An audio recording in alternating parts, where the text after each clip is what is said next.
Hello दोस्तों, सबसे पहले तो आपको महाशिवरात्रि की ढेर सारी शुभकामनाएं। आशा करता हूँ आप सब लोग ठीक होंगे, स्वस्थ होंगे, मस्त होंगे। दोस्तों, आज की सच्ची घटना एक ऐसी सच्ची घटना है फौजी की। तो बीवी का पहले कत्ल किया, फिर लाश के टुकड़े को प्रेशर कुकर का इस्तेमाल करके कैसे ठिकाने लगाया, आइए समझते हैं। दिल दहला देगी रिटायर फौजी की ये कहानी, खौफनाक करतूत।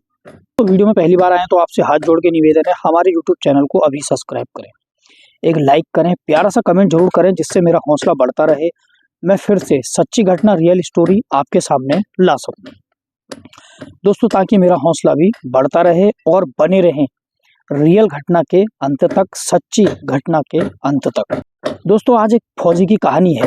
हैदराबाद के मीरपेट इलाके का एक मकान चर्चाओं में है, खासकर उस मकान का वो किचन जिसमें बिखरे बर्तनों के बीच रखा एक बड़ा सा प्रेशर कुकर। देखकर लोग ये कह सकते हैं कि उस साफ सुथरे कुकर में अब से चंद रोज पहले एक इंसान के जिस्म के टुकड़ों को उबाला गया था। एक रिटायर फौजी अपनी बीवी का कत्ल करता है, मगर कत्ल करने के बाद उसे समझ नहीं आता कि अब इस लाश को ठिकाने कैसे लगाऊं। तभी उसे एक खौफनाक आइडिया आता है। वो अपनी बीवी की लाश के छोटे छोटे टुकड़े करता है, फिर उन टुकड़ों को बारी बारी से घर के किचन में रखे प्रेशर कुकर में उबालता है। टुकड़ों को उबालता है। अगले दिन 72 घंटों तक वो ऐसा करता रहता है। इसके बाद तो इंसानी जिस्म के उबले हुए उन टुकड़ों से एक लेक में से जाकर फेंक देता है, यानी कि एक लेक में फेंक देता है। इसके बाद की कहानी और भी ज्यादा हैरान कर देने वाली है, आपको परेशान कर देगी। इसलिए दोस्तों, बार बार कहता हूँ, वीडियो के अंत तक जरूर बने रहें। दोस्तों, उस कुकर में कुछ रोज पहले उसी की पत्नी ही रोज खाना बनाया करती थी। उसी महिला के शरीर के टुकड़ों को अब उबाला गया, जो कल तक खुद इस कुकर में खाना पकाया करती थी। तेलंगाना की राजधानी हैदराबाद के उस मकान से सामने आई यकीन न आने वाली इस कहानी ने अब हर किसी को सकते में डाल दिया है। खौफ और जिज्ञासा से भरे लोग इस मकान को देखने आ रहे हैं, और इसी के साथ हैदराबाद के मीरपेट थाने की पुलिस इस भयानक वारदात के सुराग तलाशने में जुटी हुई है। एक ऐसा कत्ल जिसने दिल्ली की श्रद्धा वार्डर मर्डर केस और मुंबई की सरस्वती वार्डर केस की यादें भी ताजा कर दी है।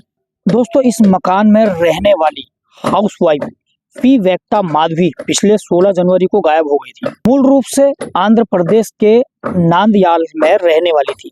माधवी की शादी 13 साल पहले गुरुमूर्ति से हुई थी। गुरुमूर्ति आंध्र प्रदेश के ही प्रकाशन जिले में रहने वाली थी। 45 साल के गुरुमूर्ति ने पहले एक फौजी के तौर पर इंडियन आर्मी में काम किया था, और फिर वहां से रिटायर होने के बाद उसने अपनी बीवी और बच्चों के साथ हैदराबाद में सेटल हो गया। इन दिनों defence research and development organisation यानी DRDO के कंचनबाग सेंटर में एक सिक्योरिटी गार्ड के तौर पर काम किया करता था।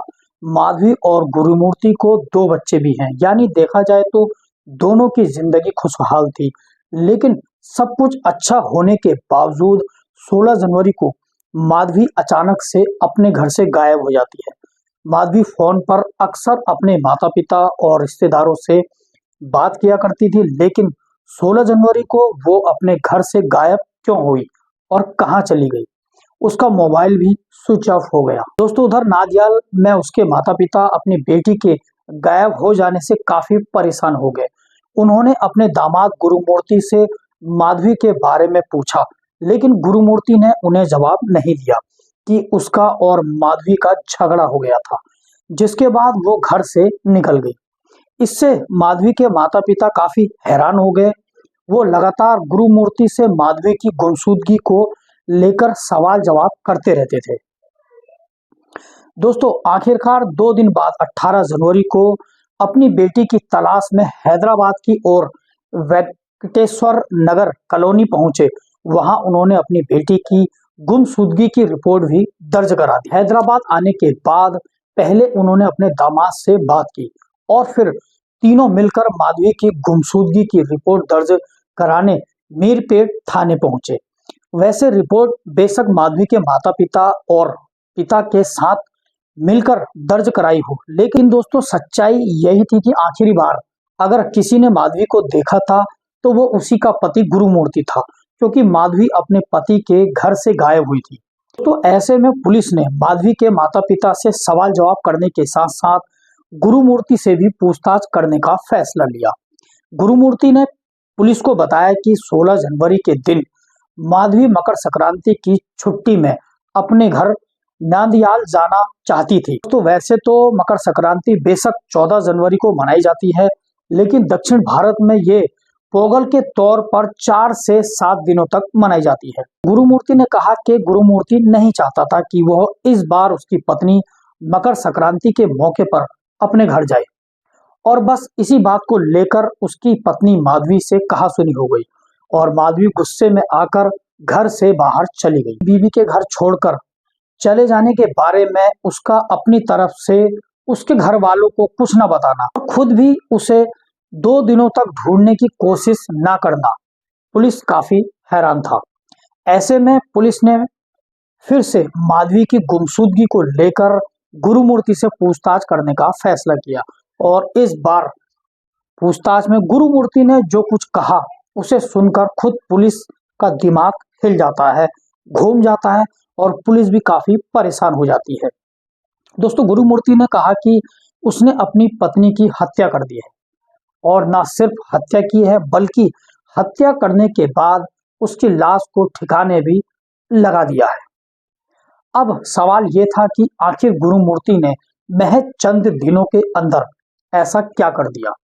दोस्तों, माधवी की पूरी लाश को ही ठिकाने लगा दिया। तो गुरुमूर्ति ने इसका भी जवाब दिया पुलिस वालों को। पुलिस के सूत्रों की माने तो गुरुमूर्ति ने बताया कि 16 जनवरी को ही उसने पहले माधवी से झगड़ा हुआ, बाद में उसकी जान ली और फिर उसकी लाश के टुकड़ों में काट डाला। दोस्तों, काफी हैरान कर देने वाली घटना है। आपसे निवेदन है, वीडियो के अंत तक जरूर बने रहें। जब ये वारदात हुई, उनके दोनों बच्चे घर में नहीं थे। दोनों मकर संक्रांति की छुट्टियों में गुरुमूर्ति की बहन यानी अपने बुआ के घर गए हुए थे।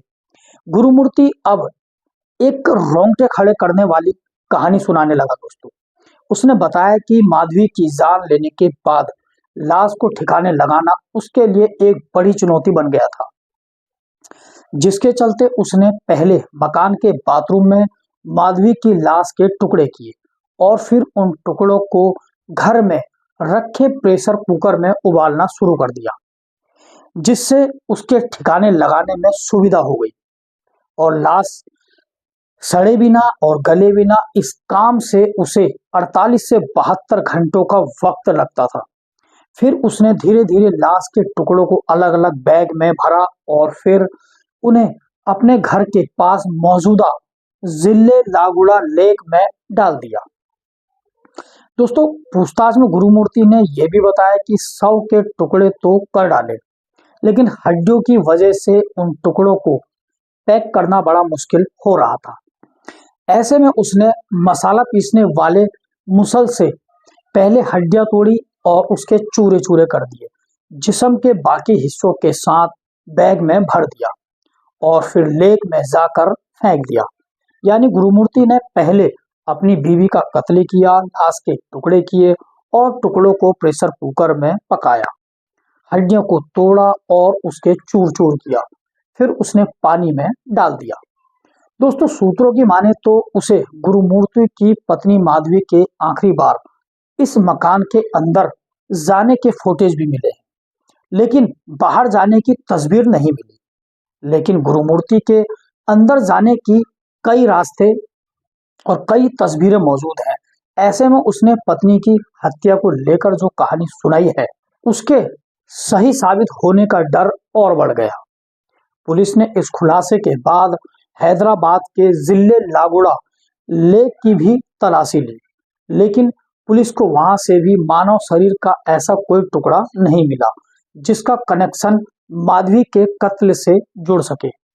ऐसे में जानकर आशंका जताई जा रही है कि शायद गुरुमूर्ति ने टुकड़ों के बीच पानी में फेंका होगा, यानी कि टुकड़ों को पानी के बीच में फेंक दिया होगा और वो टुकड़े मछलियां या फिर ऐसे ही दूसरे जल जीवों को निवाला बन गया होगा, उनने उसको खा लिया होगा। जाहिर है कि इस मामले में फिलहाल सबूत के नाम पर पुलिस के हाथ बिल्कुल खाली हैं।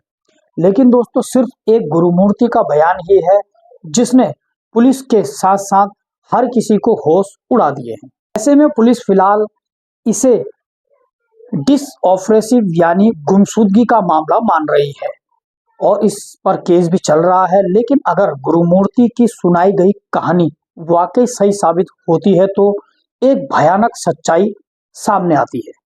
दोस्तों जैसा कि आपने कहानी में अभी सुना होगा कि इस तरीके की वारदात एक फौजी अपनी पत्नी के साथ करता है। पहले तो उसको जान से मार देता है। दोस्तों अभी उसको जान से क्यों मारता है इस बात का खुलासा नहीं हुआ है।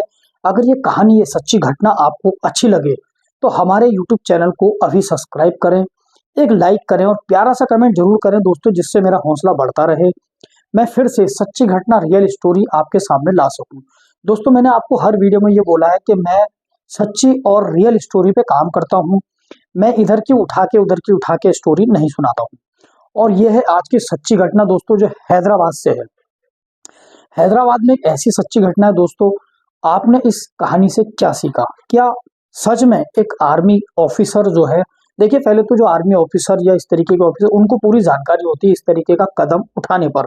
अब इसके पीछे क्या वजह रही, क्या उसकी मंशा रही, और ये मामला अभी खुलकर सामने नहीं आया क्योंकि अभी जो मामला है गुमशुदगी का चल रहा है। दोस्तों इस कहानी से आपको क्या सीख मिली, कमेंट बॉक्स में जरूर बताएं।